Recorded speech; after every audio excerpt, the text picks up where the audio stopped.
Welcome to session 309 of the Bible in a Year commentary. We started the series on the 1st of January, then today should be the 5th of November. Today we'll be looking at 2 Corinthians 5-6 and Psalm 149. But so far in 2 Corinthians, we started the section of the letter where Paul focuses on reconciling with the Corinthians. Paul wrote 2 Corinthians around 57 CE to address ongoing issues in the Corinthian church.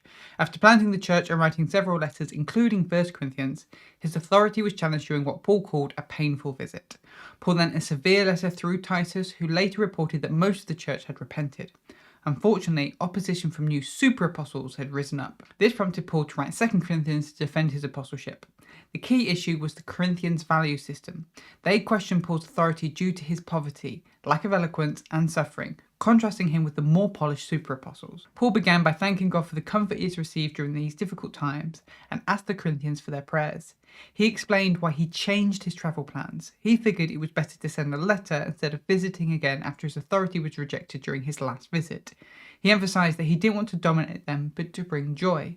Paul also addresses the person who caused the initial conflict, urging the Corinthians to forgive them as they seem repentant. Paul then gives thanks to God for their reconciliation and reminds them that they are a beautiful aroma of life through their unity and faith. He contrasts this with others who only teach the word. He and the Corinthians are called to live lives that demonstrate the life of Jesus to those who are still in death. Paul addressed the issue of recommendation letters. While the new leaders might have them, he did not need them. The Corinthians themselves, transformed by the gospel, were his true letter of recommendation. He contrasted the law, which brought death, with the Spirit, which brings life. While Moses' glory faded, the Spirit brings lasting transformation. Lives changed by the Spirit are far more valuable than human praise and affirmation. Though he wasn't eloquent or had formal endorsements, Paul was confident in his message. He didn't hide his flaws or try to make the gospel more appealing, trusting that the light of Jesus would shine through him. He likened himself to a clay jar, cheap and unimpressive, but carrying a great treasure. He endured suffering and weakness to show that it was Jesus inside him, not his own importance, that truly mattered. Let's jump into today's reading, 2 Corinthians 5-6. Paul mentioned that what is seen is temporary, but what cannot be seen is eternal. That's 2 Corinthians 4 verse 18.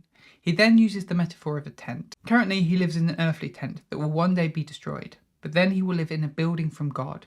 In his previous letter, Paul made clear that the current body is mortal, it perishes and fails. Eventually we will die and be transformed into a new immortal but still physical body that will not perish. That was 1 Corinthians 15.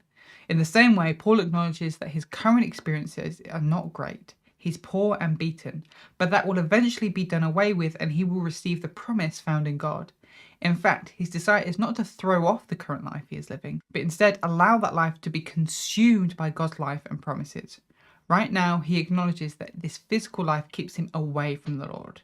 That is compared to when we die and get to be with him as we await the final resurrection.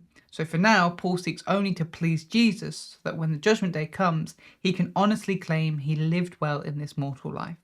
The unspoken contrast here is with these other leaders who want to live important and well-respected lives now, with no thought of how they will have to give an account when they stand before Jesus. Focusing back on the Corinthians, Paul reassures them that as far as he's concerned, he is right before his conscience and before God.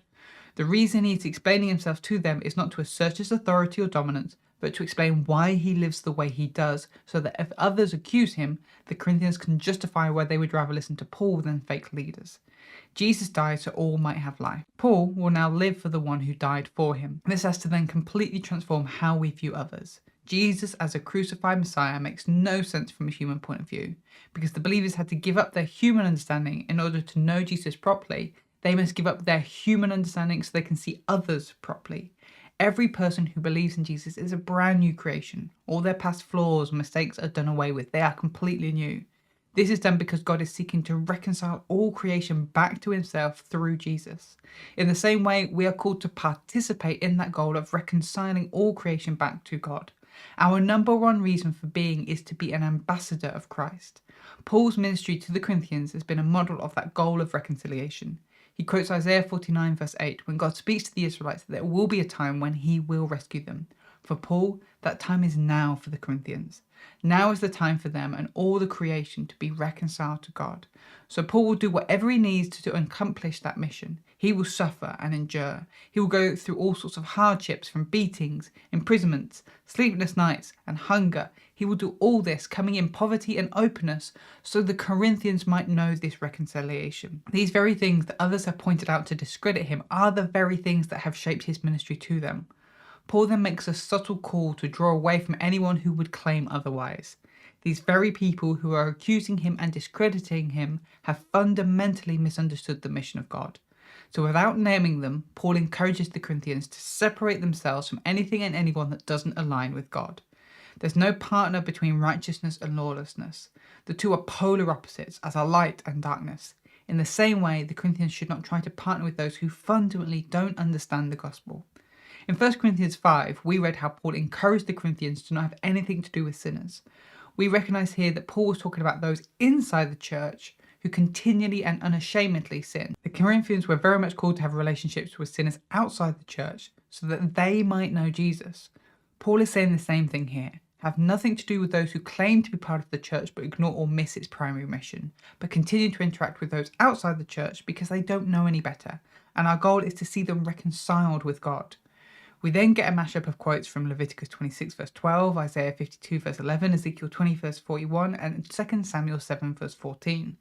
The point is that God is calling them out to a different way of living because he wants to live with them and have a relationship with them. They can't do that if they're holding on to this old way of chasing after pride and glory that these other leaders seem to be modelling. But that is 2 Corinthians 5-6. Now let's look at Psalm 149. This psalm isn't attributed to anyone particular and falls into the category of praise psalm. These final 5 psalms, Psalms 146 to 150, serve as a doxology for the whole book of the Psalms. They praise God as king and speak his authority over all things. This psalm was likely sung after a military victory. Here is a summary of the structure. We have verses 1 to 4, praise the Lord, O Israel, and verses 5 to 9, praise God in the midst of battle. The psalmist starts with a call to praise the Lord, specifically to Israel. The praise is to be communal as it's done in the assembly. Israel should praise the Lord as their king. They dance and rejoice, taking pleasure in him as he takes pleasure in them, giving them victory. But then the language turns militaristic. The praises of God's people should be like a sword in their hand as they do warfare. As they war against other nations who have done wicked and against kings and leaders, they should praise the Lord. The message of bringing praise into warfare can be useful to us if we recognise what appropriate warfare is. To draw on Paul's writings, we do not wrestle against flesh and blood, but against the rulers, against authorities, against the cosmic power over this present darkness, against the spiritual forces of evil in the heavenly places. That's Ephesians 6 verse 12, which we'll get to. If we're going to do the meaningful battle against darkness and wickedness, our trust and confidence needs to be in the Lord, and praise is a great way to reinforce this. Thanks for joining us today.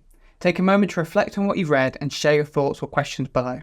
If you're watching in the future, then you can click here for the next session, or you can find the full playlist just down here. To receive these daily commentaries in your email inbox, subscribe via the link in the description below. Have a great day, and I'll see you tomorrow.